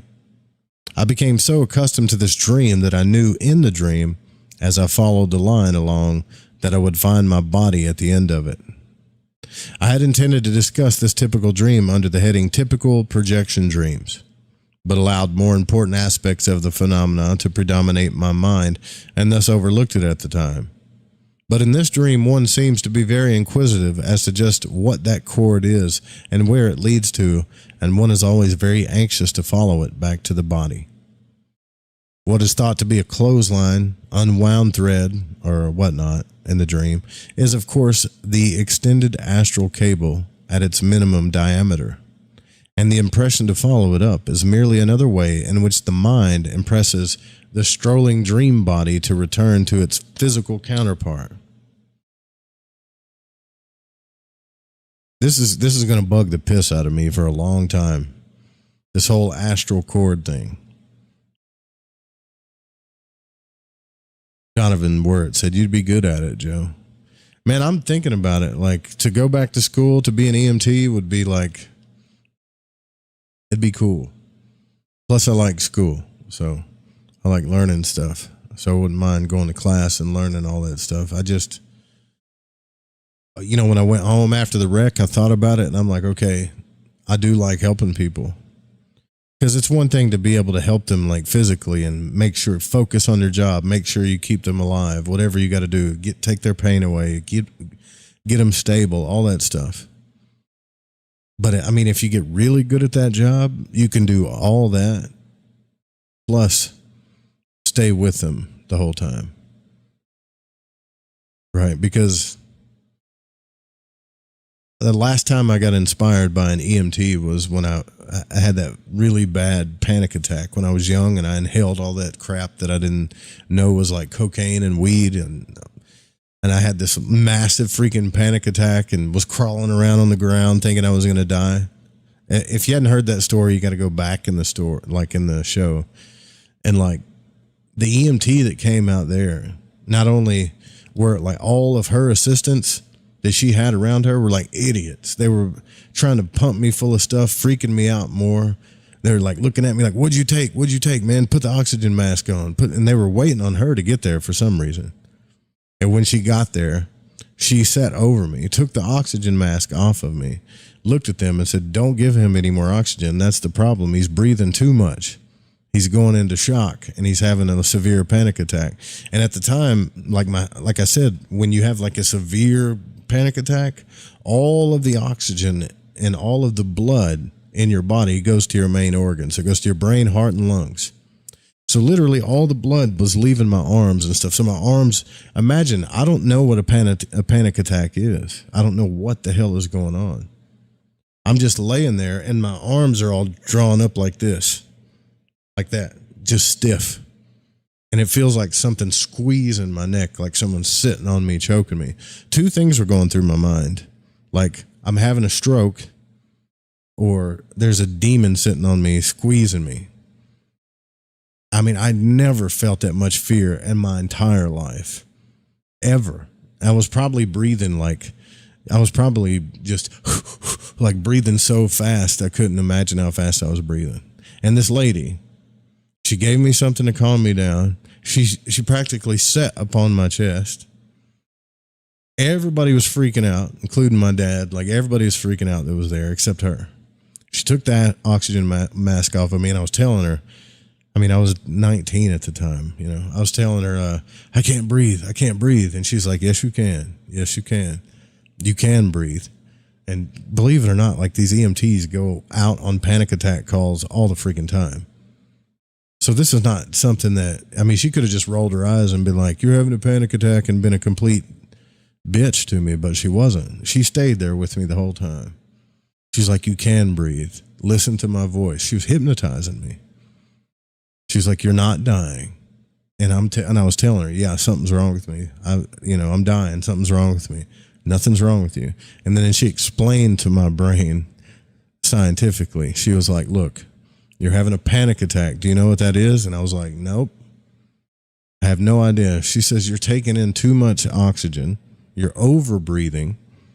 You've convinced your brain that you are dying. That's why all the blood is rushing to your main organs, and you feel funny all over your body right now. She kept saying, you're going to be fine. I need you to breathe through your nose and out your mouth. And I had tears running down my eyes, man, because this was like traumatic for me, you know. And I went from like this state to feeling like someone squeezing my throat, like killing me, you know. Looking around, having all these people look at me like I'm crazy. But this one lady that was sitting there, she's just like, don't worry about them. Just look at me, you know. And I went from that state to complete calmness, right? And it was at that moment, that EMT, crazy that you're talking about EMTs, but it was at that moment, that EMT showed me the power of the mind. Like what it does, what it can do to your body. I still didn't know to what extent, how much stress, negative thinking, depression, all the shit can do to your body and mind. To what extent. That was my first experience with it.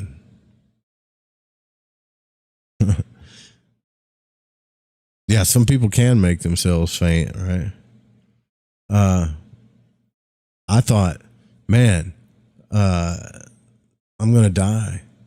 And then after that, I still, like, I went through so much stress, like Voldoon, what Voldoon's talking about in this book.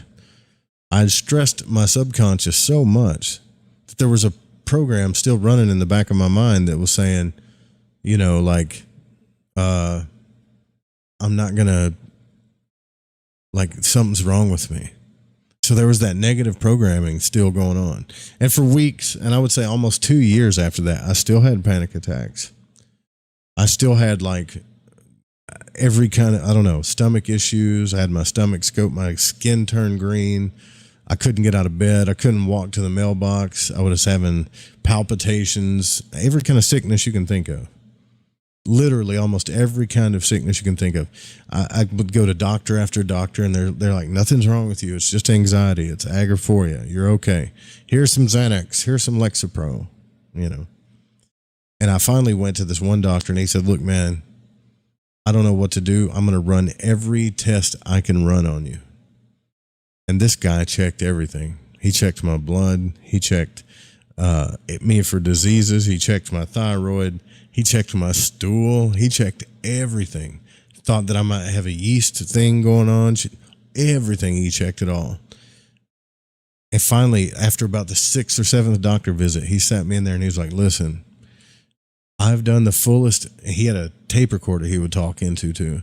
And he's like, I've done the fullest examination I've ever done on anybody in my entire life. And I'm literally telling you that you are killing yourself with worry. Like, if you keep going down this road, which made me freak out even more. He's like, I'm not trying to tell you you're dying. There is nothing wrong with you, except you have severe, like, post-traumatic stress from that panic attack, and you have agoraphoria or something like that.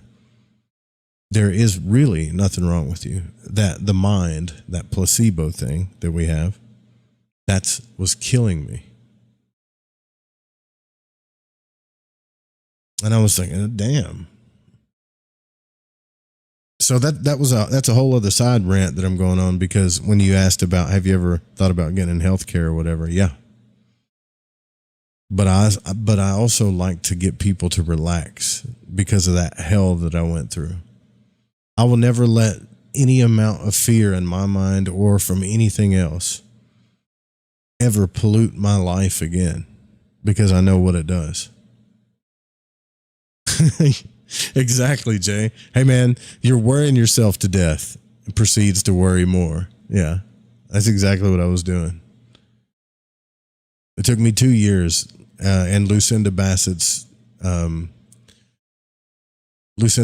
had a program called something for stress and anxiety, and that cured me, doing her program. And her program was literally, I'm sitting here lying in bed every night, heart palpitations, twitching like this, freaking out, can't breathe, feel like I'm walking around in a dream. Dude, I can't tell you all the weird shit that was happening to me. I even got suicidal once because I thought I was going crazy from this stuff. All she did was tell me, you're thinking wrong. Lucinda Bassett taught me about the subconscious. You're thinking all wrong. Thanks. No. We're going to do this one step at a time. First, we're going to get you to relax. And every single day on her program, you had to do these relaxation techniques. Positive thinking, relaxation techniques, positive thinking, and like these freaking, she had these really great meditations or hypnotins, whatever it is, path working is what I call them. So I had to teach myself how to relax again. I had to teach myself to think positive. And then step 3 of beating anxiety is that why should you thing.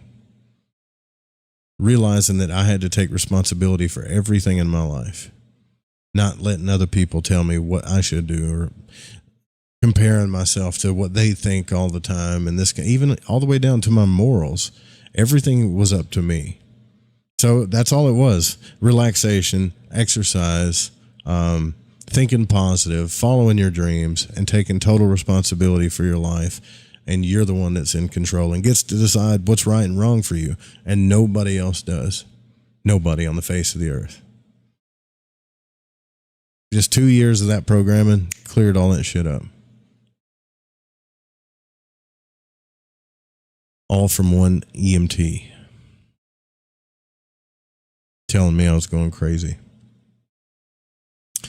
So I hope that no one after a perusal of the methods of inducing astral projection given in this work will form the idea that I have set forth the last word on the subject, for this would not be the case. I have merely unfolded the methods with which I'm familiar. There may be, for aught I know, valuable information relating to the modus operandi and the possession of others. As an example of this, there are said to be several metaphysical societies in which occultly inclined students may enroll, and when such students have advanced to the degree where they're admitted to the inner circle, then it's claimed to receive the necessary secret instructions for leaving their bodies, visiting spiritual realms, and obtaining therefrom direct information. What method is followed in such institutions and what success is derived by their students, I do not know. Aside from these societies, there are any number of individuals who maintain that they are in possession of occult knowledge, which enables them to project in the astral. And whether their methods overlap any which I have given, and I believe that they must necessarily do so, I have never been able to learn. So again, I wish to repeat that I do not claim to have given the last word on the matter or astral projection, but only the facts which I personally understand. We have learned how the astral body is capable of traveling through space, and I believe that time is not far distant when, through the mastery of certain subtle laws, all of us will be enabled to travel through space physically, automatically, and at will, just as the astral is capable of doing. It is true that we have ships of the air, yet physical modes of conveyance will not be perfect until we can move through space automatically, and I expect to see many developments in which the physical body is made to overcome gravity and take on motive force in the future. Remember, he wrote this in the 1920s, right?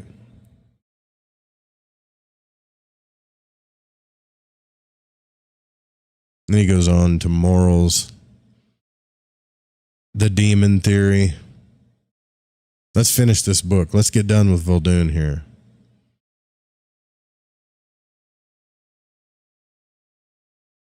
See, we have learned how the astral body is capable of traveling through space. I don't believe that time. Okay, we already did that. All possess the powers of projection. Astral projection is not a gift to a chosen few. Every living person can do this. They have this at their disposal, which merely requires the proper manipulation.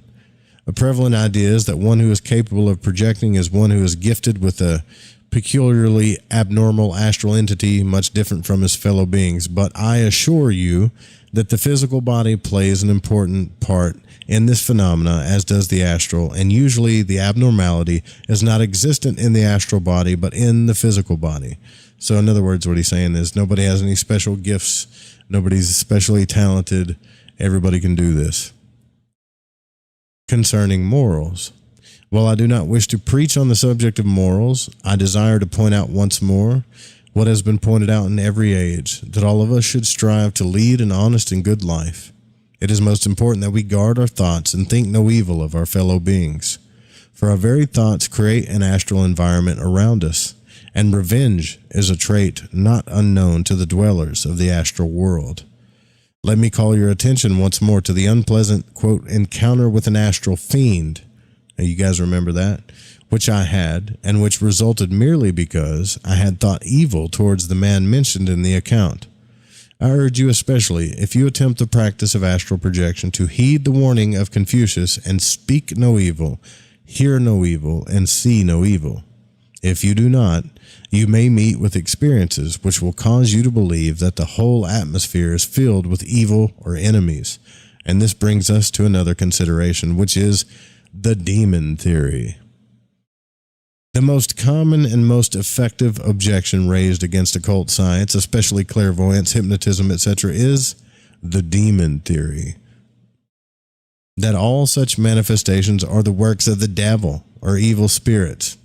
In the past few years, a powerful religious organization, which no doubt all my readers are acquainted, has launched a crusade against occult practices. Some idea of the extent and success of their campaign may be gained by observing the fact that the 1928 edition of one of their books exceeded 3.5 million copies, and they have published a score of similar books. Their resources seem inexhaustible. They have delivered their lectures over the greatest radio hookups on earth and have their canvases in the most remote of villages. Besides, there are strong organizations bent upon a like purpose, as well as individuals like O'Donnell, who stoutly insist that all occult phenomena are of the devil. Consequently, many investigators of the occult have been turned away from their researches and studies, especially after turning to the facts over in their minds and considering the contradictions of mediums and the lack of information imparted by returning spirits. And let me add this, not to mention the hypocrisy of the church when it comes to devils, demons, spirits, and mediums. In final conclusion, Voldoon says this: to all those seeking the truth on this question, whether psychic phenomena are from the spirit of man or from the ingenuities of the devil, I wish to say that once you experience the projection of your astral body, you will no longer doubt that the individual can exist apart from his physical body. No longer will you be forced to accept theories. No longer will you be forced to base your beliefs in immortality upon the word of a medium or a pastor or any holy books, for you will have the proof yourself, and as sure as self-evident as the fact that you are physically alive. But for my part, had a book on immortality never been written, had a lecture on survival never been uttered, had I never witnessed a stance or visited a medium, in fact, had no one else in the whole world ever suspected life after death, I should still believe implicitly that I am immortal, for I have experienced the projection of the astral body. Dun, dun, dun. I wouldn't make it a habit calling me that, son. We finally finished this damn book. That was one of the first OG out-of-body books on the planet. And I just closed it, so I can't tell you what it is. Sylvan Voldoon, look it up, damn it. I found your channel today through your interview of Aja de Oost. Glad I did. I think it's been a minute that's been a minute. Thanks for coming out. What's up, New England Dirt Roadie? Which book is Joe reading? Here, let me pull it up once more before we roll up out of here. It is called, we're going to go to the top just so I say it right. Written in the 1920s, I believe 1928. The Projection of the Astral Body by Sylvan J. Muldoon. I keep saying Muldoon, but it's Muldoon. How many times have I called this guy Muldoon when it's Muldoon? Probably 1,000,000 times. Muldoon.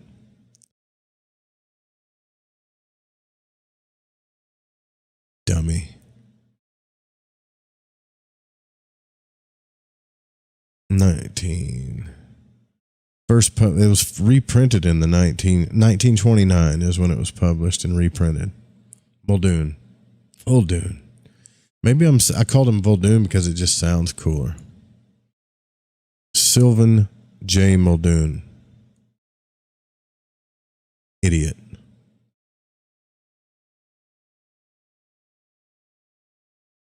Think he was talking about the Roman Catholic Church at the end there? When one rails at the defining line, albeit willing and noble or unwilling and finding, that seems to be an odd line. Harmony. Hell yeah. Thanks for the new subs, you guys. It's always fun kicking it with regular people with regular ideas and regular minds. Everybody get out of body. If you do, give me a call. Hit us up in the Discord. I love each and every one of you. Night, sweet dreams. See you tomorrow night.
I wouldn't make it a habit calling me that, son.